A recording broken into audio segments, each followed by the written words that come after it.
안녕하세요. 손재주가 좋은 40대 여자입니다. 왜 사람들은 남들과 나를 비교할 수밖에 없는 걸까요? 나와 태어난 순간부터 처지가 다른 사람과 나를 비교하는 건 아무 의미 없는 일이지만 또 그 처지로 순위를 매기고 가치가 정해지는 현대 사회에서 어쩔 수 없다고 생각할 수 있겠죠. 하지만 사회에서 남들과 끊임없이 비교하고 비교당하고 또 내 가족이 날 다른 사람과 비교해서 차별하면 그것만큼 서러운 일도 없는 것 같습니다. 탈무드의 말처럼 비교를 하는 것이 모든 갈등의 가장 큰 원인이라고 하니까요. 저는 경상도에 위치한 소도시에서 태어나 자랐습니다. 부모님께서는 동네에서 작게 세탁소를 운영하셨는데 그 동네 주민들 옷장의 옷을 책임지는 가장 오래되고 손님도 많은 세탁소였죠. 부모님 두 분 다 매일 세탁소에서 일을 하셨기 때문에 저도 초등학교 다닐 때부터 집에서보단 세탁소에서 시간을 더 많이 보냈는데요. 그럴 때마다 수선하는 어머니를 보며 저도 바느질을 시작했어요. 말이 바느질이지 어려서 어머니께서 주시는 짜투리 천에 장난을 치는 수준이었지만 서당께도 풍어를 읊는데 저도 실력이 늘 수 있었죠. 금방 짜투리 천에 안 쓰는 단추를 달 수 있을 정도로 늘더라고요. 동네를 산책하시며 종종 부모님 세탁소에 들르시는 단골 할머님들께서 어린 제가 바늘 들고 짜투리 천과 씨름하고 있으면 보고 그러셨다고 해요. 세탁소 딸내미 아니랄까봐 엄마 고사리 손 꼭 닮아서 재주가 비상하다고요. 분명 저는 어려서부터 손재주가 좀 남다르긴 했어요. 동네 어르신들은 사장님네 은퇴하면 세탁소는 수연이 주면 되겠다고 말이 많으셨지만 어머니는 전혀 그럴 생각이 없으셨답니다. 세탁소에서 오래 일하면 뼈마디, 특히 손가락에 골병 든다고 공부해서 조금 더 편한 직장 다니라고 하셨어요. 그렇게 어머니의 뜻대로 저는 대학 졸업 후 본가에서 멀지 않은 소도시에 있는 여행사 사무직원으로 취업을 했습니다. 그리고 몇 년 지나지 않아 아는 동생의 소개로 지금의 남편을 만날 수 있었고요.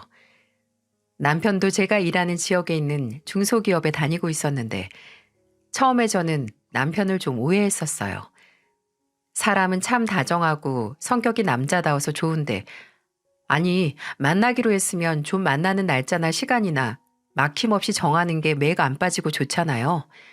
근데 이 사람은 뭐 월수금은 퇴근 후 무슨 일이 있어서 안 되고 목요일은 일정이 있다고 안 된다고 까다롭게 나오는 겁니다. 그래서 저는 이 사람이 내가 마음에 안 들어서 일부러 이러나? 라고 생각을 했죠. 근데 더 만남을 가졌을 때 남편은 사실 자주 못 보는 이유가 본인이 학원을 여러 개 다니고 있기 때문이라고 말하더군요.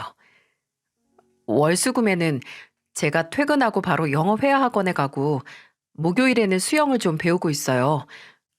원래 컴퓨터 학원도 다니고 있었는데 그것까지 가면 수연 씨랑 만날 시간이 아예 없어서 지난달부터 그만뒀고요. 영일 씨 진짜 부지런하고 열심히 사네요.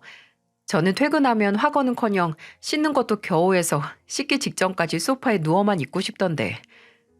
저희 회사에서 직원들 복지 차원에서 개인 교육 비용을 일정 부분 지원해 주거든요. 그래서 제가 취직하고 어렸을 때 못 해본 거 하는 재미로 살았어요. 나중에 남편과 제가 연애를 시작하고 조금 더 깊은 관계가 됐을 때 이 얘기에 대해 더 자세히 알 수 있었는데요. 남편은 사회인이 되고 돈을 벌기 시작하면서 가장 하고 싶었던 일이 원하는 걸 마음껏 배우는 일이라고 했어요. 어렸을 때부터 공부 잘하고 잘난 동생에게 밀려서 부모님께 소위 기대와 투자를 받고 자라지 못했다고요. 내가 말한 적 있지? 내 동생 지금 서울대학병원에서 레지던트 과정 밟고 있다고. 걔는 고등학교 입학 전부터 부모님이 서울에 원룸 얻어줘서 거기서 공부했어. 우리 어머니가 늘 귀에서 피가 나게 하셨던 말이 있지. 영민이는 너랑 달라서 이런 시골 구석에 만족할 애가 아니라고. 큰 물고기는 큰 물에서 놀아야 한다고 서울로 유학 보내신 거야, 유학을. 영민이가 어렸을 때부터 공부를 잘하긴 했어. 초등학교 선생님들도 영민이가 영특하고 배움이 빠르다고 중학교 들어가면서부터 본격적으로 형인 나하고 성적이 차이 나기 시작하는데 어머니가 그때부터 아예 한 노선만 타기 시작하셨지. 그냥 모든 지원은 영민이한테 몰아주셨어. 학원도 간심도.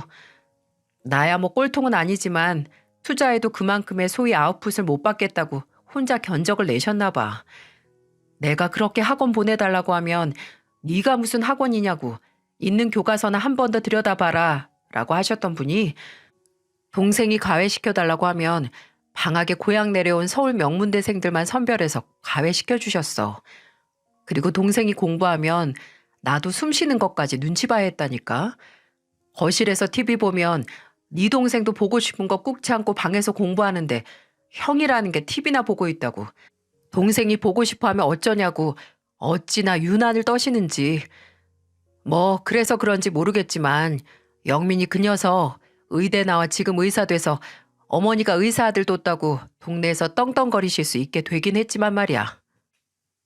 이 얘기를 들었을 땐 시댁이 형편이 안 좋아서 딱 한 명만 교육에 있어서 경제적인 지원이 가능했던 건 아닌가 했습니다. 근데 그건 또 아니었어요. 시댁은 그 당시 같은 경상도지만 더 들어가 있는 마을에서 소농사를 크게 했거든요. 소만 70마리가 됐고 또 시아버지의 집이 예전부터 그 동네에서 땅 부잣집으로 소문난 집이라 돈이 궁한 건 결코 아니었어요. 그래서 시부모님이 머리가 좋다는 이유 하나로 남편과 시동생을 차별해 남편 학원도 안 보내서 평생 마음의 한으로 남게 했는지 의아했죠. 그리고 이건 비단 과거로 남길 일이 아니었습니다. 저희가 결혼할 때도 마찬가지였어요. 시댁에서는 결혼 자금으로 2천만 원을 도와주셨는데요. 그때 시어머니께서 돈을 주시면서 저희에게 이런 말을 하셨습니다. 송충이는 솔잎을 먹어야 지 팔자대로 사는 거라고.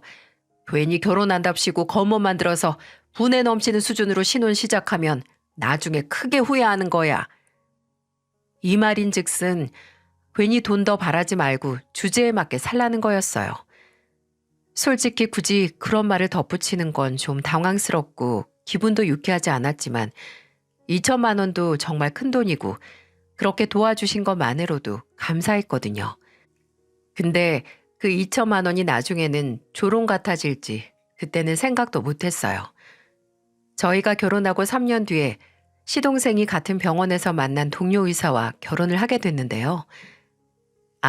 이전에 시어머니께서 의사 며느리를 얼마나 감지덕지 대하셨는지 말씀드릴게요. 그 당시 저희 부모님께서는 노후 준비를 끝마치고 은퇴 후 시골 마을에 작게 집을 짓고 살 예정이셨어요.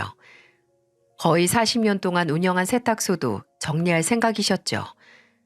근데 아무리 생각해도 그동안 동네에서 단골 손님을 제일 많이 보유한 세탁소라는 게 너무 아까운 겁니다. 가게 위치도 너무 좋고 부모님께서 노후 준비를 하실 수 있을 정도로 매출도 나쁘지 않았거든요. 그래서 저는 남편과 상의를 했고 부모님께 제가 퇴사 후 인수를 해서 운영하겠다고 말씀드렸어요. 부모님은 왜 편한 직장 그만두냐고 처음엔 반대하셨지만 회사 생활에 회의감을 느끼고 있던 찰나이기도 하고 벌이도 회사 월급보다 나았어요. 저는 부모님을 며칠 동안 설득했고 끝내 한 달간 아버지께 기술도 배우고 간단하게 내부 리모델링도 한 다음에 회사를 퇴사하고 퇴직금으로 일부러 부모님과의 추억이 있는 세탁소를 인수할 수 있었습니다. 그리고 얼마 안 있어 시동생의 결혼 소식이 들려왔고 상견례 날짜가 다가오고 있었어요. 근데 하루는 오픈 당일에도 그렇고 한 번을 제 세탁소로 찾아오신 적이 없는 시어머니께서 찾아오셨어요. 손에 빈 장바구니 큰 걸 들고 계셨는데 근처에 새로 생긴 대형마트에 가던 참에 들렀다고 하시더라고요. 근데 이상한 게 세탁소가 있는 동네에서 시댁이 그리 멀지 않았지만 시댁 근처에도 차 타고 나가면 바로 대형마트가 있었거든요. 시어머니께서는 세탁소 내부를 천천히 둘러보시고 진열된 세탁물들도 하나씩 보시면서 촌동네라서 그런지 옷이 죄다 촌스러운 것뿐이네. 이 옷들 맡긴 여기 동네 사람들 수준이 보인다. 라고 하시더군요. 그래도 시어머님이 사는 동네보다 도시인데 왜 굳이 저런 소리를 하실까 싶었죠. 그러시더니 앉아서 목 타는데 마실 거 안 주냐고 하셔서 세탁소 한쪽에 구비해둔 작은 냉장고에서 음료수를 꺼내드렸어요. 예, 내가 요새 이가 시려서 찬 음료는 잘 안 마셔. 그럼 커피도 있는데 이거 타드릴까요? 인스턴트? 예, 넌 시애미가 왔는데 인스턴트를 먹이고 싶니? 오다 보니까 조 앞에 커피숍 하나 있던데 거기서 뜨거운 커피에 설탕 하나 넣어서 와라. 시어머니의 말씀대로 며느리 세탁소에 와주시긴 한 거고 또 그때는 손님도 없어서 시어머니께 그럼 손님이 오면 전화 주시라고 한 뒤 얼른 커피를 사러 나갔어요. 한 7, 8분 정도 걸린 것 같습니다. 근데 제가 커피를 사오자마자 시어머니께서는 그 커피를 받아들고 이제 가봐야 될 것 같다고 하시는 겁니다. 황당했죠. 뭐지? 그냥 커피를 마시려고 들르신 건가 싶었어요. 근데 그날 저녁에 마감하면서 경악을 했습니다. 다음날 손님이 찾아가기로 한 옷들 중 코트 한 벌이 사라진 겁니다. 이게 무슨 일인지 그때는 그 코트를 훔쳐간 사람이 누군지 전혀 짐작도 못했어요. 인수하고 처음으로 친 대형 사고였죠. 일단 다음날 찾아온 손님에게는 정말 머리 숙여 사과드리고 손해배상을 해드리겠다 했어요. 다행히 저희 아버지가 하실 때부터 세탁소를 애용하신 단골이기도 하고 저도 오래 얼굴을 봐온 분이라서 오히려 아유 옷이 날개라더니 정말 훌훌 날아갔나 보네 하면서 오히려 제게 너무 미안해하지 말라고 해주셨어요. 근데 하루 종일 저 혼자 있는 세탁소에 대체 누가 들어와 남의 옷을 훔쳐간단 말입니까? 근데 그 옷을 열흘 정도 후에 발견할 수 있었어요. 혹시 여러분은 그 옷의 행방을 눈치채셨나요? 그날은 시어머니께서 소축사 청소해야 하는데 사람이 모자르다고 저와 남편을 시댁으로 부르신 날이었어요. 그래서 아침 일찍 시댁에 갔다가 제가 뭘 찾았을까요? 그렇게 세탁소를 뒤져가며 애타게 찾던 손님의 코트가 왜 시댁 거실 소파 등에 턱하니 걸려있는 걸까요? 어머님, 이 코트... 어머, 이게 왜 여기 나와 있냐? 예, 예쁘지? 저번에 영민이 상견례 때문에 서울에 갔을 때 백화점 들렀다가 산 거야. 아이고, 내 정신 좀 봐라. 어제 입고 나서 여기 그냥 뒀나 보네. 여러분 같으면 이 말을 믿으실 수 있나요? 저는 속으로 코웃음을 쳤네요.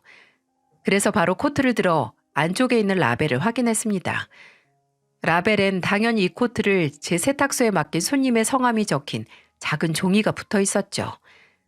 저는 어처구니 없는 표정을 지어 보이며 그걸 들어 올려 보였고 시어머니는 갑자기 저를 끌고 안방으로 들어가 목소리를 죽여 다급하게 말씀하셨어요. 수연아, 내가 정말 너무 급해서 아주 잠깐 빌린 거야. 어머님은 옷이 급하게 필요하시면 사는 게 아니라 훔치시나 봐요? 예, 훔치다니 뭘 그렇게까지 말을 하니? 너도 알다시피 나 영민이 상견례 갔다 왔잖아. 근데 내가 며느리 대래 만나러 가면서 매일 입는 이 후줄근한 점퍼 입고 나가야 하니? 그냥 마땅히 입을 건 없고 또 그날 입는다고 새로 사는 건 돈 낭비인 것 같아서 그래서 좀 빌렸다. 나 정말 내일 바로 너한테 이거 돌려주러 가려고 했어. 그러니까 여기 붙인 종이도 그대로 놨지. 어머님, 저희 부모님 만나실 때는 파카 입고 오셨었잖아요. 혹시 저는 일반 회사 다니는 세탁소 집 딸 며느리고 이제 얼마 안 있으면 제 동서대 그 며느리는 의사라서 상견례 날 옷도 다르게 입으신 거예요? 아니, 그건 아무래도 상관없는데 어떻게 제 세탁소에 손님이 맡긴 옷에 손을 대세요? 저 이 옷 손님한테 제 돈으로 물어줬어요. 그래, 내가 잘못했어. 내가 그 물어줬다는 돈도 다 너한테 주마. 그러니까 이 일은 제발 네 시애비한테 말하지 마라. 알았지? 예, 이거 그 인간 알면 또 잔소리 한바탕 하고 우리 싸우면 또 온 동네방네 경찰 오고 난리도 아니야. 이번 한 번만 딱 눈 감고 넘어가 주라. 확실히 시부모님은 부부싸움을 참 살벌하고 한 번 할 때마다 동네 주민들이 놀라 달려나올 정도로 크게 하시는 편이었어요. 그래서 시아버지께서는 시어머니와 싸움이 좀 날라 싶으면 차라리 자리를 피하시곤 하셨죠. 근데 시어머니께서도 그 싸움은 피하고 싶으신지 평소에는 그저 그렇게 잘난 거 하나 없는 며느리 무시하시더니 제 손까지 붙잡기까지 하며 비밀로 해달라고 부탁을 하셨네요. 저도 시부모님이 싸움 나는 걸 원하지 않기도 하고 여기서 더 말해봤자 시어머니가 날 미워할 건덕지 하나 더 생기지 싶어서 일단 알겠다고 했습니다. 시어머니는 정말 고맙다고 코트는 가져가라고 하시는데 이미 그 손님께는 사례를 했고 또 저희 시어머니가 풍채가 참 좋으세요. 어깨도 넓으시고 오랜 축사일로 다져진 팔뚝도 아주 실하셨죠. 근데 그런 분이 안 맞는데 어거지로 몸을 끼워 넣은 코트가 제 모양일 리가 없죠. 그래서 그냥 시어머니께 입으시라고 드렸어요. 그럼 과연 시어머니께서는 말씀하신 대로 제가 손님에게 보상한 돈을 주셨을까요? 당연히 아니었어요. 그도 그럴 것이 시동생이 결혼한다고 2억이라는 거액을 결혼자금으로 주셨으니 제게 몇십만 원 줄 돈도 없으셨겠죠. 처음에는 시부모님께서 시동생 결혼자금을 그렇게 많이 주셨다는 걸 몰랐어요. 남편이 시동생과 전화통화 중 시동생이 신혼집을 서울에서도 집값이 비싼 동네에 아파트로 구했다는 말을 듣고 와, 역시 의사 선생님답네. 바짝 벌었나 봐. 라고 하니까 그때 시동생이 말하는 거예요. 그중 2억은 시어머니께서 주셨다고요. 그 얘기를 들은 저도 좀 서운하고 서러운데 그간 수년을 그런 차별을 겪은 남편은 비참함에 아무 말도 못하더군요. 그리고 어김없이 며칠 뒤 시어머니께서 이번에는 축사 옆에 있는 창고 정리를 도와달라고 저희를 호출한 날 그 비참함이 분노로 바뀌어 폭발을 했죠. 남편은 시댁에 가서 그간 본인이 당연히 받아왔던 차별에 대한 서러움을 시부모님께 토로했습니다. 나랑 이 사람 결혼할 때는 뭐 솔잎이니 송충이니 하면서 이천도 차고 넘친다고 하셨으면서 영민이는 나 같은 송충이가 아니라서 개천에서 난 용이라서 2억을 기꺼이 내어주신 거예요? 영민이가 의사고 그 결혼 상대도 의사라서요? 내가 정말 돈 때문이 아니라 낳아서 기른 자식을 능력 하나만 놓고 비교해서 누구는 송충이고 누구는 용 취급하는 게 그게 너무 분하고 서운해서 말하는 거예요. 의사 아들 용 취급해줘도 정작 어머니는 일손 필요하거나 도움 필요하면 송충인 저부터 부르시잖아요. 끝내 눈물까지 삼키며 말하는 남편의 말에 시아버지는 조용히 고개를 숙이셨고 시어머니는 혀를 차며 말씀하셨어요. 얘가 이렇게 뭘 모른다. 영민이 전문의 딴 지 몇 년 안 됐는데 이제 결혼해서 자리 잘 잡으면 그거 우리 가족한테 잘 된 일이야. 너나 나나 앞으로 의사인 네 동생 덕 수십 번을 볼 거라고. 집에 의사인 가족 있으면 얼마나 도움되는지 너 아니? 나는 다 우리 가족 잘 되라고. 영민이나 걔 마누라한테 잘하는 거야. 그리고 서울 물가랑 여기 물가랑 같니? 내가 뭐 걔 집을 사줬어? 뭘 사줬어? 그 돈 좀 보탰다고 쏘가지나 부리고 말이야. 아주 동생 잘 되는 꼴을 못 보지 꼴을. 어머니는 그냥 자식은 투자할 가치가 있어야만 투자하는 건가 보네요. 남편이 뭐라 하든 시어머니는 오히려 더 당당하게 나오고 오히려 서운함을 느끼는 남편이 별나다고 취급했어요. 무슨 말을 어떻게 하든 시어머니 같은 분은 남편의 말을 이해하지 못했을 겁니다. 근데 나중에 전혀 예상하지도 못한 일이 일어났는데요. 그건 바로 시아버지께서 저희를 따로 부르셔서 갔더니 늦었지만 서운하게 만들어 미안하다고 1억을 따로 건네주신 거였어요. 시아버지는 그동안 돈 문제 그리고 시어머니가 남편과 시동생을 차별하는 문제로 시어머니와 다툼이 잦았기에 결혼 자금 문제도 큰 싸움하기 싫어서 그냥 눈 감고 넘기셨다고 해요. 영일이 넌 예전부터 네 엄마가 네 동생 문제로 너 서운하게 하면 그냥 꾹 참고 넘어갔지 않니? 그래서 나도 네가 괜찮은 줄만 착각하고 있었다. 미안하구나. 원래 너도 영민이도 결혼한다고 하면 안 도와주려고 했다. 네 엄마랑 얘기를 했었거든. 니들이 어린애도 아니고 알아서 다 하는 거지 싶어서. 근데 네 엄마가 나한테 말없이 너 2천 보태줄 때는 솔직히 이제 좀 철이 들었나 널 챙긴다고 생각했는데 내가 멍청했지. 영일아, 늦었지만 살림에 보탰으면 좋겠고 수연이도 임신했는데 출산할 때 되면 세탁소 영업 힘들 테니까 그때 생활비로 쓰든지 해라. 아우, 아버지, 아니에요. 저 정말 그때 돈 바라고 말한 게 아니고 너무 화가 나서. 알지, 알아. 내가 어디 애비한테 돈 가져간 적 있냐?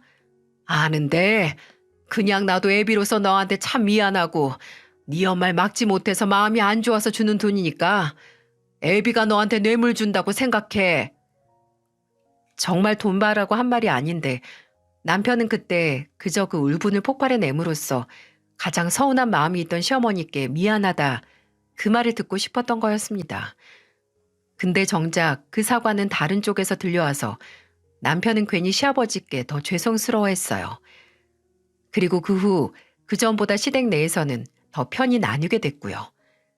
그저 잘난 작은 아들만 어아둥둥 싸고 도는 시어머니와 늦었지만 이제라도 차별을 받고 자란 큰아들 편이 되어준 시아버지로 말입니다.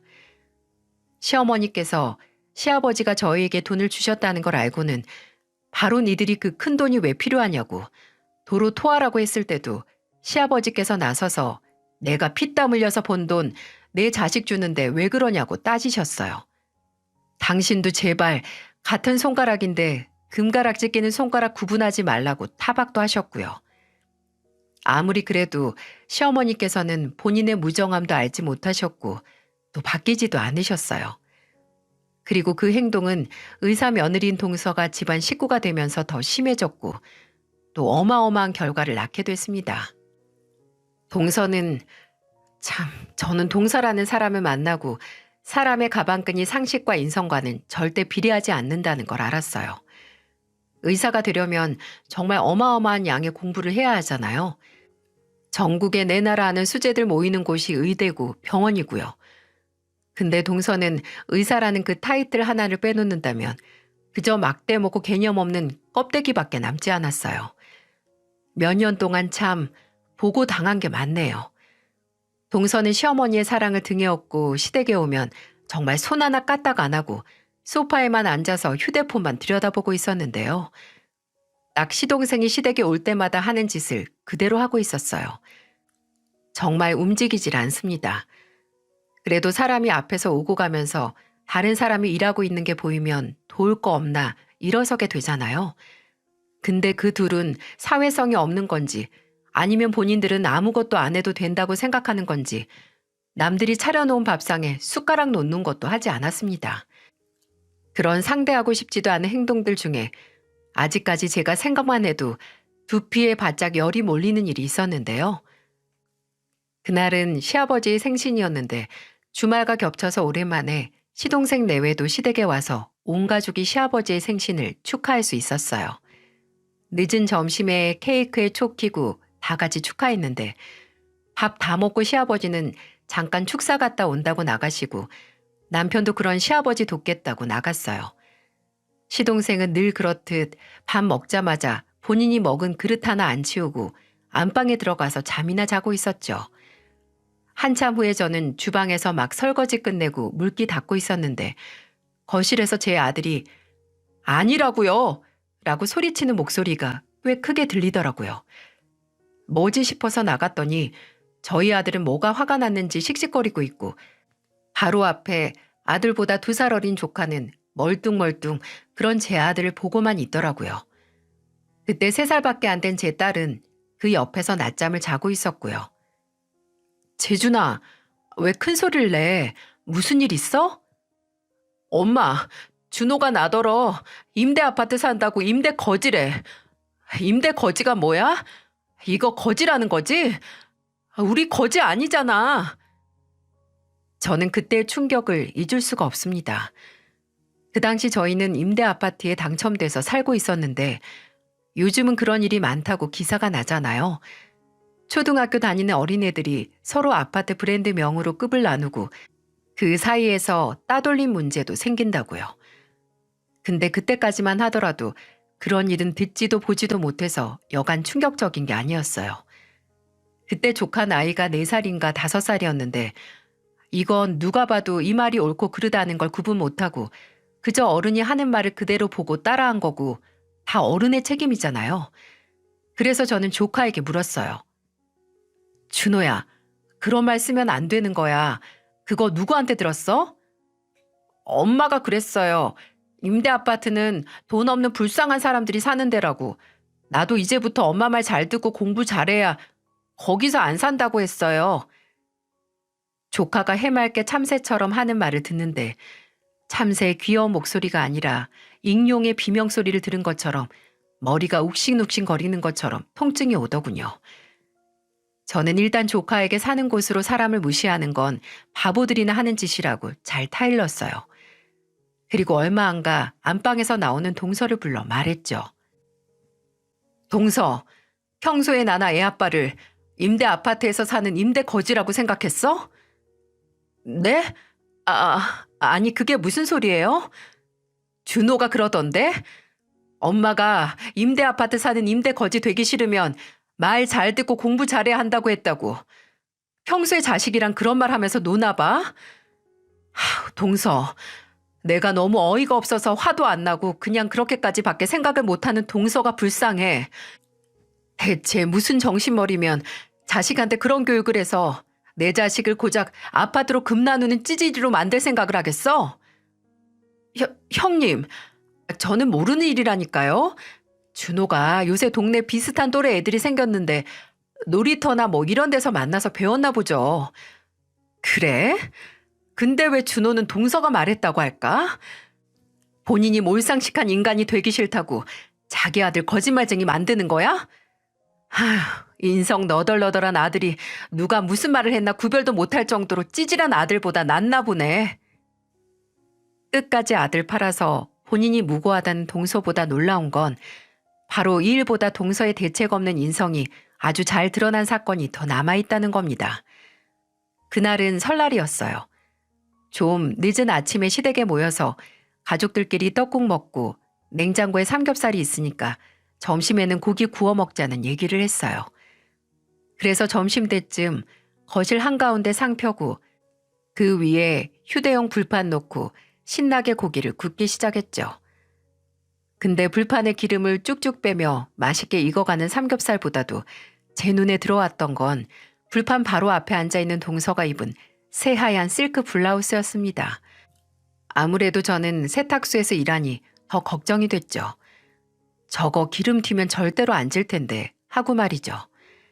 새하얗게 쌓인 설원 위 거무죽죽한 발자국이 안 찍혔으면 하는 마음에 동서에게 말했어요. 동서, 옷 하얀색이니까 주방에는 앞치마를 하든 아니면 나 가디건 있는데 줄 테니까 그거라도 입고 있어. 기름 튀면 골치 아파. 됐어요. 앞치마는 이미 기름 냄새 다 뺐는데 그거 입으면 제 옷에도 냄새 날 거 아니에요. 그거 입어서 빼든 지금 불판 앞에 있다가 기름 튀어서 빼든 마찬가지일 것 같은데? 아우, 제가 알아서 할 테니까 거기 오른쪽 고긴 뒤집으세요. 타겠어요. 아휴, 걱정을 해줘도 지. 아니 난리라는 말을 이럴 때 쓰는 거겠죠. 그래, 알아서 해라 라고 생각하고 저는 마저 고기를 구웠습니다. 그리고 고기를 어느 정도 굽고 불판에 기름 코팅이 됐을 때 한쪽에 묵은지 가져온 걸 넣고 굽기 시작했어요. 근데 순간 김치 국물이 들어간 기름이 탁 하고 튀었는데 하필 불판 앞에 있는 사람들 중 가장 새하얀 옷을 입고 있던 동서의 블라우스로 튀고 만 겁니다. 아우 뜨거워. 이게 뭐야? 아씨, 이거 어떡해. 기름때는 잘 지워지지도 않는데. 이거 당신이 제일 아끼는 옷이잖아. 어머 예지야, 그거 얼른 벗고 다른 거 입어. 그리고 물에 담가놔. 어머님, 이거 물빨래하면 안 돼요. 형님, 고기 좀 제대로 구워요.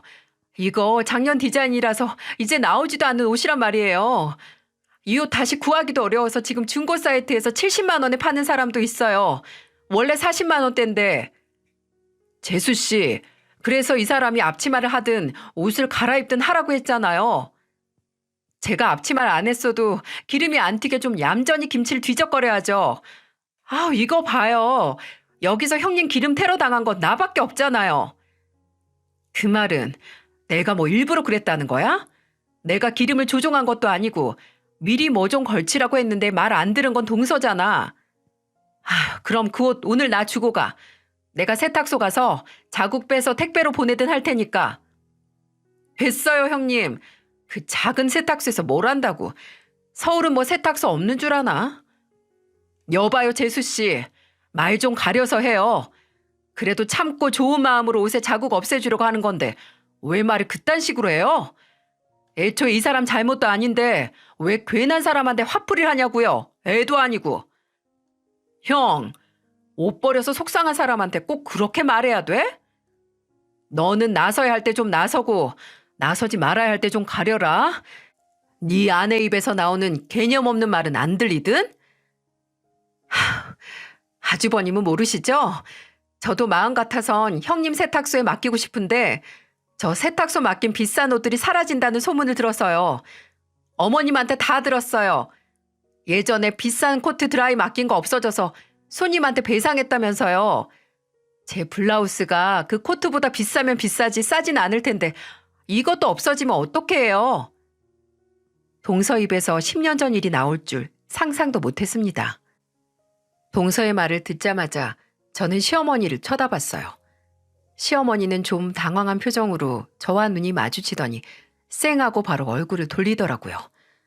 마주칠 수 없겠죠. 본인이 범인인 일을 동서에게 마치 제가 그 옷을 빼돌린 것처럼 말해서 둘이 신나게 씹었을 테니까 말이죠. 제가 진짜 황당해서 시어머니만 빤히 쳐다보고 있는데 시어머니는 마치 이 자리를 빨리 마무리하려는 사람처럼 말했습니다. 아니 이게 뭐 큰일이라고 괜한 소리까지 하면서 다들 이렇게 열을 내. 수연이 너는 괜히 옷 가져가서 더 망칠 생각하지 말고 그냥 똑같은 거 구해서 주든 아니면 돈으로 변상을 하든지 해. 알아들어? 어머님, 이거 이제 구하기 어렵다니까요. 그리고 형님이 이거 좋은 거 알고 그 코트처럼 아무튼 그 코트가 어떻게 생긴 건지 무척 궁금하네요, 형님.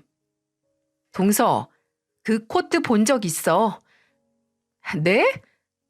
제가 그 코트를 언제 봐요? 동서 서방님하고 상견례 하던 날, 그날 어머님이 입고 있는 코트가 내 세탁소에서 사라진 그 코트라고. 순간의 정적. 거실에는 불판에서 기름이 지글지글 끓는 소리만 들렸습니다. 10년 동안 지켜온 약속을 깼을 때 시어머니는 일그러진 얼굴로 저를 쳐다봤고 저는 그 얼굴을 무시하고 다시 입을 열었습니다. 그날 입을 옷 없다고 내 세탁소에 장바구니까지 친히 들고 오셔서 캐시미어 코트 가져간 범인이 바로 어머님이라고. 어머님, 아무리 동서 앞에서 재밌는 얘기 하고 싶으셨어도 각색을 참 이상하게 하셨네요. 아, 그 코트 다 늘어나서 제가 그냥 드렸는데 아직 가지고 있지 않으세요? 동서, 보고 싶어? 안방 들어가서 옷장 한번 열어봐. 카멜색 캐시미어 코트야. 이야, 어머, 예지야. 쟤 괜히 네 블라우스 물어주기 싫어서 딴소리 하는 것 좀 봐라. 아직 젊은 게 벌써 노망이니? 내가 네 세탁소에 있는 옷을 왜 가져다 입어? 어차피 있는 옷들도 그 동네 수준에 맞춰져 있을 텐데. 그러니까 동서한테 가서 카멜색 코트 있나 없나 확인시켜 보자니까요. 동서는 그날 봤을 거 아니에요. 오래전 일이라 기억을 못해도 직접 보면 조금은 기억이 나지 않을까요? 야, 잔말 말고 예지 블라우스 값이나 보내줘. 당신이야말로 입 다물어. 복수와도 같은 제 폭로에 얼굴이 뻘개진 시어머니는 제게 들고 있던 젓가락으로 삿대질까지 해가며 고래고래 소리를 지르셨어요. 옆에서 손주들이 다 보고 있는데도 아랑곳하지 않고 욕까지 해가면서 소리를 질렀어요. 근데 그때 이 소란에도 묵묵히 혼자 술을 드시던 시아버지께서 갑자기 들고 있던 소주잔을 벽에 휙 던지며 고함을 치시는 겁니다. 소주잔은 끔찍한 파열음을 내며 깨져 흩어졌고 순간 모든 사람들의 시선은 시아버지에게로 모였습니다. 시아버지는 벌떡 일어나 시어머니를 노려보고 말하셨어요. 의사 며느리한테 잘 보이려고 고작 블라우스 하나로 쩔쩔매고 유난을 떠는 사람이 큰 며느리한테는 아예 옷을 훔쳐? 야, 여편네야. 정말 왜 이러냐, 왜? 아니, 왜 사람이 나이가 들수록 더 천박해지고 경우가 없어져? 손주들 보기 창피하지도 않아? 고작 직업 하나로 사람 급이나 매기고 말이야. 저 인간은 또 왜 저런다니? 말은 똑바로 해. 내가 급을 매겨? 이 사회가 매기는 거지. 나는 엄연히 사람이 마땅히 대접받아야 하는 대로 대접한 거야. 그럼 당신은 자식이나 며느리를 물건처럼 가격 매기는 인간 같지도 않은 여편네니까 앞으로 나한테서 인간 대접 바라지도 마. 알아들어? 저와 동서의 말다툼이 삽시간의 시부모님의 싸움으로 번졌습니다. 서로 그간 40여 년이 넘는 결혼 생활 동안 쌓인 앙금이란 앙금은 모두 쏟아내서 솔직히 그 자리에 있긴 했는데 두 분의 말을 알아듣기도 어려웠어요. 시아버지는 사람 차별하지 말고 제발 그 돈이나 명예 같은 거칠에 집착하지 말라고 시어머니를 타박했고, 시어머니는 시아버지에게 답답하고 멍청한 인간이라고 하며 나 아니었으면 당신 진작 원래 있던 땅도 죄다 날려먹고 빌빌거리며 살았을 거라고 비웃었죠. 그 말에 화를 참지 못한 시아버지께서는 그만 시어머니의 뺨을 강하게 내리치고 말았습니다. 시어머니는 비명을 지르며 주저앉았고 시아버지 마음은 알지만 그래도 폭력은 절대 안 되기에 시아버지를 말리기 위해 저도 일어났어요. 그런데 그 순간 참 비참하고 기이한 광경을 발견했네요. 몇 년이 지난 지금도 기억이 납니다. 시아버지에게 맞은 시어머니는 맞은 뺨을 부여잡고 시동생과 동서 쪽을 바라보며 봤냐? 지금 봤니? 저 인간 저 짐승 같은 사람으로 사람 잡는다. 사람 잡어. 라고 우셨지만 정작 시동생과 동서는 그런 시어머니에게 다가가 부축을 하지도 시아버지를 말리지도 않았어요. 그저 멀찍이 떨어져서 경악에 찬 얼굴로 바라보기만 할 뿐이었죠. 그리고 시아버지를 말린 건 남편이었습니다. 저는 일단 제 애들과 조카를 데리고 다른 방으로 들어가 애들이 어른들 싸움을 못 보게 했고, 남편은 당장 시어머니를 잡으려고 하는 시아버지를 뜯어 말렸어요. 시아버지는 몇 번 크게 소리를 지르시더니 이내 좀 머릿속이 차분해지셨는지 집 밖으로 나가셨습니다. 그리고 바닥에 주저앉은 시어머니는 계속해서 아이처럼 우셨는데 그런 시어머니를 두고 시동생과 동서는 조카를 챙겨서 인사도 없이 서울로 가버렸죠. 이게 바로 시어머니의 투자의 대가인가요? 정작 필요할 때 도움 하나도 못 받는? 시부모님은 이 사건 후 감정의 골이 순식간에 깊어지고 쪼개져서 끝내 이혼을 하고 마셨어요. 시댁 재산 중에는 축사와 소규모의 논밭이 있었지만 시어머니는 이제 이혼해서 잡일 안 할 거라고 현금 재산만 분할받겠다고 하셨고, 시아버지도 다른 말 없이 재산 분할 후에 시어머니를 집에서 내보내셨습니다. 오히려 시아버지는 시어머니가 소나 밭을 내놓으라고 해서 다행이었다고 나중에 따로 말씀해 주셨어요.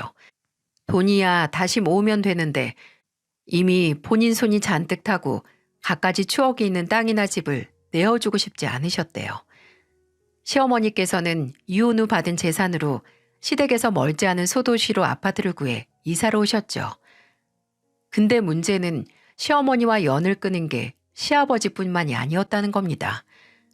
저와 남편도 그 사건 후로 시어머니의 연락을 잘 받지 않았고, 시어머니가 이삿짐 정리하는 걸 와서 좀 도우라는 연락에 남편은 세상 차가운 목소리로 말했습니다. 왜 저를 부르세요? 영민이랑 재수씨 불러요. 마음에 안 드는 자식이나 며느리 불러서 이사 첫날 복 달아나게 이사 내내 인상 쓰고 계시지 말고요. 뭐야? 너 이제 네 아버지랑 나랑 이혼했다고 너도 나랑 안 보고 살겠다고? 아버지랑 이혼해서가 아니라 그냥 어머니를 만나고 싶지 않아서 그래요. 참, 그래, 마음대로 해라.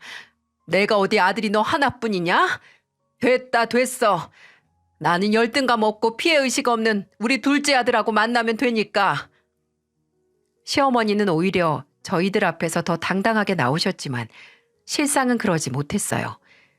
시어머니께서 이사를 한 곳 근처에 남편의 이모님이 사셨는데요. 며칠 후 남편에게 전화를 해서 좀 야단을 치셨어요. 어떻게 언니 혼자 그 물건을 정리하라고 했냐고 자식 새끼들 다 필요 없다는 얘기를 들어야 했죠. 둘째 아들하고 만나면 된다고 하시더니 아예 이삿날 부를 수가 없던 건지 아니면 불러도 안 온 건지 알 수 없지만 한 가지 확실했던 건 아마 시어머니가 시동생 부부를 향한 마음과 시동생 부부가 시어머니를 생각하는 마음이 같지 않다는 거였어요. 그 후로는 시댁에 남은 시아버지하고만 왕래를 하면서 지냈습니다. 시어머니도 마지막 전화 통화에서 그랬던 것처럼 한동안 저나 남편에게 연락은 완전히 끊어서 안 하셨고요. 그러다가 동서에게서 전화가 온 게 아니겠어요? 저한테 1년에 3번도 안 하던 전화를 한 동서는 제가 전화를 받자마자 정말 질렸다는 목소리로 그러더군요. 형님, 가까운 데 살면 제발 어머님도 좀 챙기세요. 매일 3번씩은 전화해서 뭐 하냐고, 주말에는 나 보러 올 거냐고 닥달하고, 못 간다고 하면 삐져서 더 괴롭히고. 대체 왜 아주버님이랑 형님이 가까이 사시는데 저나 남편만 어머님을 상대해야 해요? 알고 보니 저희와 연락을 끊은 동안 시동생 부부를 아주 신나게 괴롭힌 것 같더라고요. 뭐 시어머니 딴엔 애정이고 관심이지만 그 둘은 전혀 그렇게 생각하지 않고 제게 이렇게 전화를 한 거겠죠. 그 호소와도 같은 말에 저는 동서 몰랐어? 우리 어머님하고 연 끊었어. 이제 연락도 안 해. 어머님도 어차피 동서나 서방님 있으니까 걱정 말라고 하셨고 그러니까 하나 남은 며느리로서 아들로서 잘 챙겨드려. 안 그래도 이혼한 지 얼마 안 됐는데 딱하시잖아. 그래도 받은 편애가 있으니 보답해야지. 라고 하고 끊었어요. 그리고 얼마 안 가 이번엔 시동생이 남편에게 전화해서 어머니 좀 챙기라고 아내가 스트레스를 많이 받아 한다고 얼마 전엔 아예 서울 병원으로 찾아와서 사람을 돌아버리게 만들었다고 푸념을 늘어놨죠. 시동생 부부는 시어머니의 숨막히는 사랑에 질식해가는 것 같았습니다. 그러다 시어머니께서 제 세탁소로 찾아오셨는데 그게 거의 반년 만에 보는 거였어요. 처음에 손님인 줄 알고 인사를 했는데 시어머니께서 쭈뼛거리며 세탁소 안으로 들어오시는 겁니다. 저는 시어머니를 한번 보고 여긴 왜 오셨어요? 라고 물었고 시어머니는 잠시 얘기 좀 하자고 하시며 제가 권하지도 않았는데 세탁소 안에 비치된 의자에 앉아 저를 기다리셨습니다. 근데 시어머니는 제가 가까이 가자마자 갑자기 울음을 터뜨리셨어요. 아마 세탁소 앞을 지나가는 사람이 있었다면 제가 노인을 울린다고 소문이 나기 좋은 그런 광경이었을 겁니다. 제가 왜 우시냐고 하면서 각티슈를 통째로 내미니까 시어머니는 코를 한번 휑 풀고 입을 열었어요. 내가 이제 네 마음 알겠더라. 예지 그 기집애 왜 그렇게 싸가지가 없니? 내가 전화만 하면 짜증을 그렇게 내는 거 있지. 인사가 여보세요가 아니라 왜 또 전화하셨어요야. 나는 뭐 지가 다 마음에 들어서 이러겠냐? 애가 철없고 낯을 가려서 내 딴엔 다 가족들끼리 잘 지내자고 어른으로서 먼저 다가가는 건데 근데 저번에는 몇 주 연락을 안 받길래 걱정이 돼서 서울에 갔었어. 아직 퇴근 시간이 아닐 것 같아서 병원으로 갔는데 예지 그게 날 보더니 얼른 간호사 시켜서 날 밖으로 내쫓은 거 아니? 내가 그날 일만 생각하면 지금도 분통 터져서 잠이 안 온다 잠이. 근데 아들이라는 건 지 엄마가 며느리한테 내쫓겼는데도 행여 마누라한테 이혼당할까 봐 나한테 불쑥불쑥 찾아오지 말라고 성질이나 내고 내가 아무리 자식이라고 해도 사람을 한참 잘못 봤지. 그동안 투자한 거 다 헛개비 됐어 헛개비. 지금 그따위로 구는 것들이 나중에 나 더 늙으면 어디 만나주기나 하겠니? 어디 내다버리지 않으면 다행이지. 아유 성격은 그냥 우리 영일이가 네가 참 좋은데 수연아, 내가 진짜 이번에 뼈저리게 느꼈다. 나 반성도 많이 했다. 의사 그게 뭐라고 내가 그렇게 기대를 한 건지. 아휴, 이렇게 혼자 돼 보니까 더 니들 생각도 나고 그 양반도 잘 지내나 괜히 걱정되고. 수연아, 네가 영일이한테 한번 말 좀 잘해주면 안 되겠니? 예전처럼 지내자고. 내가 예전에 잘못했고 영민이 그거 하고 이제 쫑났다고. 어? 그때 제가 무슨 표정을 지었을까요? 저는 웃었습니다. 활짝 웃으면서 말을 했어요. 어머님, 투자했다가 실패하면 제일 해선 안 되는 일이 바로 본전 메꿀 생각에 다른 투자거리 찾아서 또 투자하는 거예요. 막 투자했던 거 다 잃었을 때는 판단력도 흐려져서 제대로 된 투자 못 한다고요. 지금 어머님 모습이 딱 그거네요. 머리 좋은 아들, 그냥 그런 아들 제쳐두고 투자해서 의사 만들었더니 발등 딱 찍혀서 그거 치료해달라고 저 찾아온 거잖아요. 근데 어쩌죠? 저는 어머님 발등에 발라드릴 약이 없는데. 어머님, 저는 처음부터 어머니께 기대했던 게 없어서 예전으로 돌아간다고 해도 지금하고 비슷할 거예요. 그리고 남편은 아마 저보다도 어머님에 대한 분노가 깊으니까 더 시간이 필요할 거고요. 그래도 조금이라도 관계를 회복하고 싶으시면 이렇게 불쑥 찾아와서 어머님 감정 좀 강요하지 마세요. 굴 들어간 너구리 잡으려고 굴 앞에서 불 떼다가 들어간 너구리 질식사하게 만들지 마시고요. 제 말을 들은 시어머니는 이전에 얼굴 좀 보고 살자며 반성한다는 얼굴 표정을 싹 지우고 정색을 하더니 자 하고 어이없다는 듯 헛웃음을 치더니 세탁소를 그대로 떠나셨어요. 그 후로는 아예 찾아오지 않으셨고요.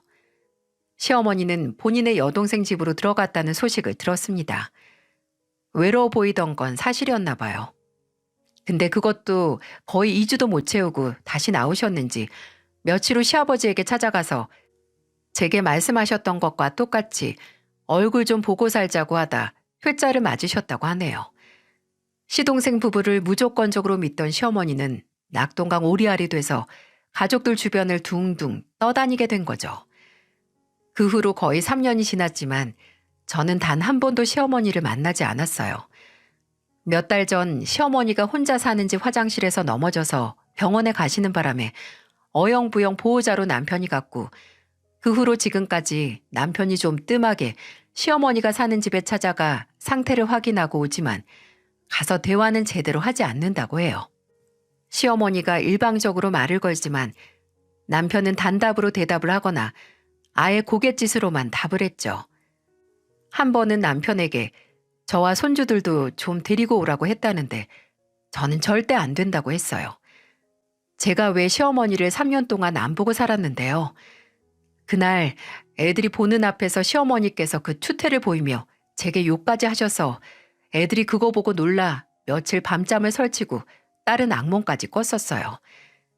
제가 문제가 아니라 그 사건으로 저희 애들이 큰 상처를 입었기에 이 상처가 치유돼서 애들이 먼저 할머니 보고 싶다고 하기 전에는 애들은 물론이고 저도 시어머니를 보지 않을 생각입니다.